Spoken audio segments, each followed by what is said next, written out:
David Dobrik just made the most insane comeback ever, cause this time he's jacked up like crazy and nobody can believe it. I cannot believe you have like a full six-pack. He's so shredded that this is already up there for one of the most insane transformations this year. Things aren't that simple, because people are calling him out for being a fraud, and it hasn't even been a day since his return. Not to mention the fact that they think this is just a distraction, so nobody remembers all the controversial scandals he was a part of. You see, David was one of the most influential vloggers of all time, and suddenly disappeared from the internet, which is why his comeback is making big waves online. But did David Dobrik just manage to make everyone forget the real reason they hated him? And why on earth is he back online all of a sudden? If you haven't kept up, David completely dipped from the YouTube scene 3 years ago when he got sued by one of the members of his vlog squad for a whopping $10 million.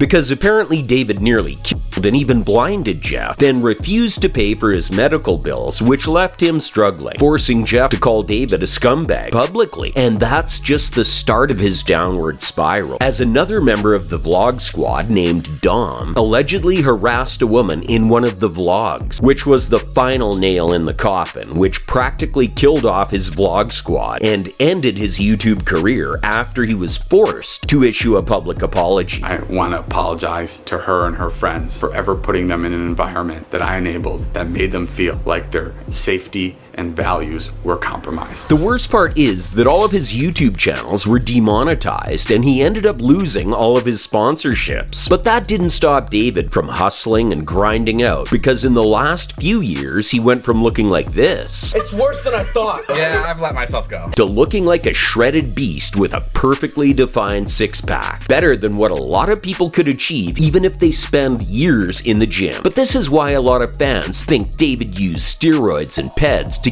get this perfect physique. Not to mention the fact that he might have even used the help of the miracle Ozempic, just like every other influencer out there right now. But the thing is, working out wasn't the only thing David was doing recently, because he's apparently made an insane amount of money from his pizza business. So much that he just decided to gift all of the employees brand new cars. So today, they're gonna help me surprise all the Dobrik's employees with Tesla. But the real reason he's back on YouTube is because fans just really wanted more content from him, despite his controversial past. And it looks like some are willing to forgive him for what happened. But is this new rebrand going to be enough to restart his YouTube career? Or is David never going to be as popular as he once was?